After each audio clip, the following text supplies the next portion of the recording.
We are back. So you was commenting the pictures. Yes. So you're gonna show the rest of the picture. Next one. Okay. Goree All right. Island. Still Same there, feeling. right? Yeah, Okay. same feeling.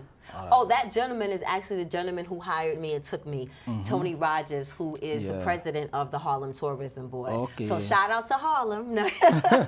Shout out to Harlem. Okay. Next one.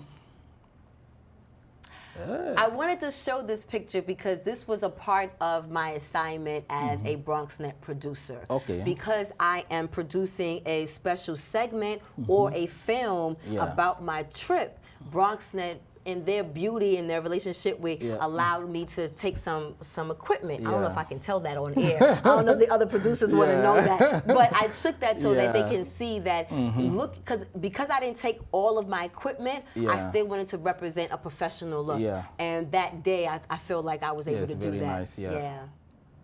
Who's this guy? Oh my goodness, Innovative House, Musa Yeah. Torme. He runs this program in Africa that helps teach kids the STEM program. So this was his building, this was his house that he took into and made into like a school. But he also just recently did like an Eco Lodge that he's investing in. So a lot of Africans are investing more. And look at him. He's I think like 42 years old, something to that. Young, and he's a husband and a father. So I was encouraged by him still doing his part and still having to maintain a household. You know what I'm saying? People don't realize the sacrifices that come with that. Sometimes we just focus on our household because that's enough. But to still do something for the community and invest in a beautiful. You can't really tell in that picture, but that's the stairs to his bedroom. I mean, it's beautiful. You got to check them out. Innovative House. Go online. Beautiful facility. And nice. I wanted to show ways that we can contribute and donate from here, the United States, to our children in Africa. Okay. Next one. The beach. Beach. You love the beach.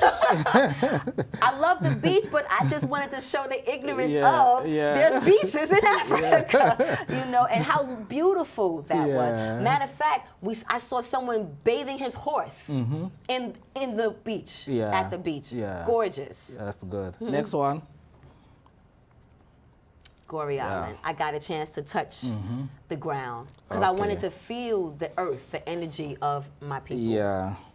Okay, that's the last picture. Okay. Okay. Also, as we all know, Senegal is a French-speaking country, right? Bonjour. Bonjour, bonsoir. Right. You learn few things over there. So, can you tell me about the language barrier? The language barrier is real talk because it's Wolof and French. They have no need to really talk English if no one's talking English because any English-speaking people has tour guides. So shout out to Babacar. That was my tour guide, Babacar Stank from Ravina Tours. He was beautiful. And we had a young sister named Sunny Moore, who's an American from Cali, but she now lives there. So between her and Babacar, they were able to help translate things so that we were able to communicate. But I was there for 10 days and still didn't learn how to say ça va bien, correctly and bonjour. I was saying bonjour in the night when that's supposed to be in the morning. Bonjour, and when morning. people would say ça va, we supposed to say ça va bien. So I still didn't get it. But I will tell you next time I'm going to go, I will do. But you also got the Google thing on your phone now. Yeah, you can just go there and Google then Translate. Google Translate, write in English and then listen. So I never knew that before the trip. So that was introduced to me, but I didn't use that. I used my tour guide. What about the issue with the networking? Like in the internet, it was perfect? It wasn't perfect. It wasn't bad, but I wasn't prepared. I wasn't prepared. So it wasn't bad because I think that no Wi-Fi is good sometimes because it allows you to be in the moment. You know what I'm saying?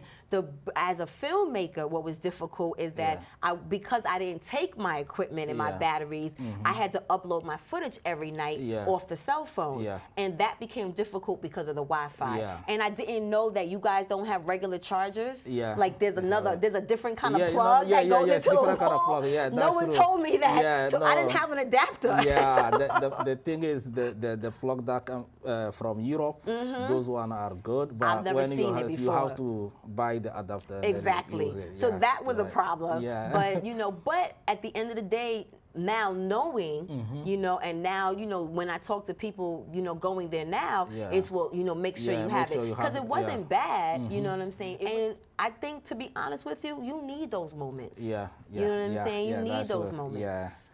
So I was telling you that, and then you was talking good things about Africa, right? So as we all know, there are myths and stereotypes about Africa, and these were developed by early writers, historians, and Western pop cultures. This dominion continues to take place today and circulates how Africa is portrayed, right?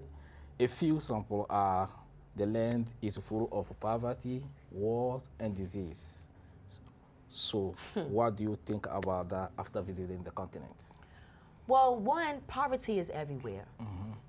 That's just the reality of the world. So to fact that to show the poor parts of Africa is another thing, I think, that the media, not the media, the powers that be, keeps us disconnected. Because if we knew how beautiful the continent was, then we wouldn't have this, oh my God, I don't want to go there, you know? So I think that myth right there first of the poverty should not be the main landscape of Africa, because I went to Senegal is first of all, Senegal is a very rich country, and not only rich, but stylish.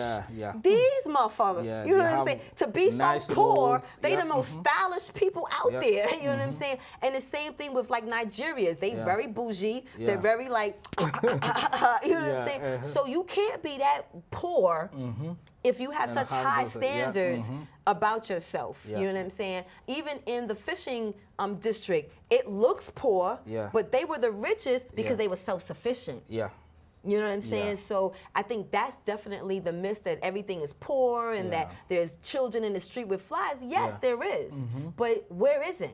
You know what I'm saying? But the country itself is so beautiful, and I think it's done that way on purpose to keep us away. That's good. That's very good. So I'm glad to hear that. So what do you think about the daily lives between the country of Africa and the USA? It's the same. Everybody trying to work. Everybody trying to live.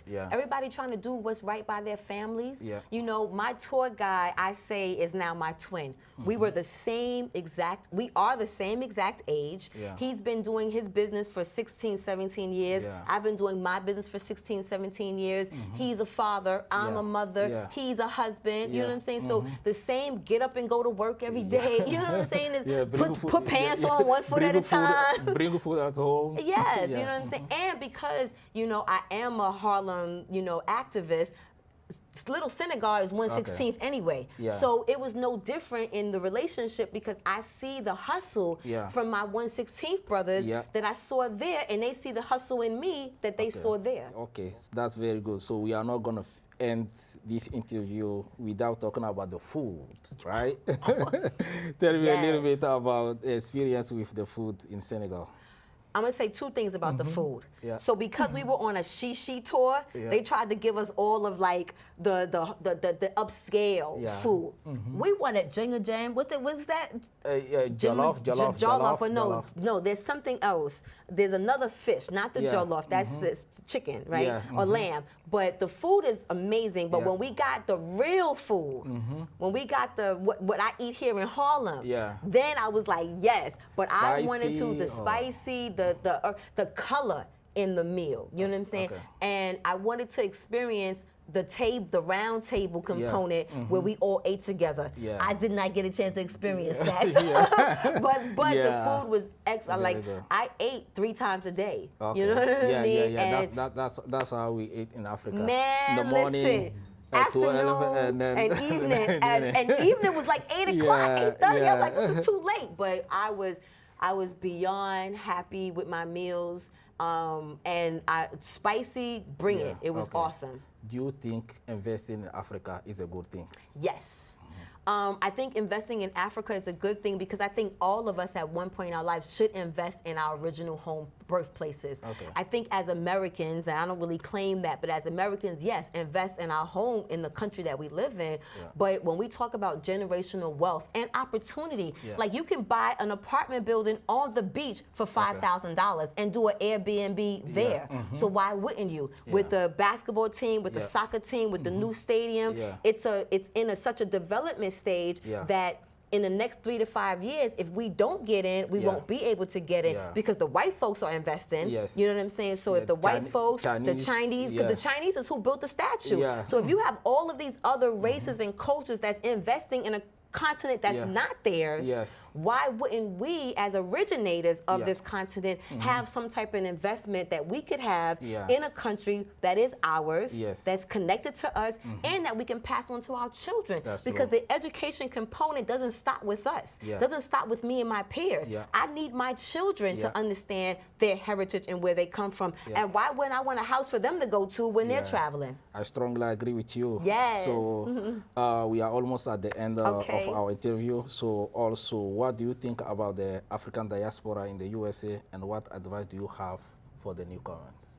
If you're going to Dubai, go to Africa. Because it's an 8-hour ride. It was a 7-hour ride from New York. Direct flight from New York to Senegal was 7 hours. So if you're not going to Senegal, Senegal is like the new Ghana.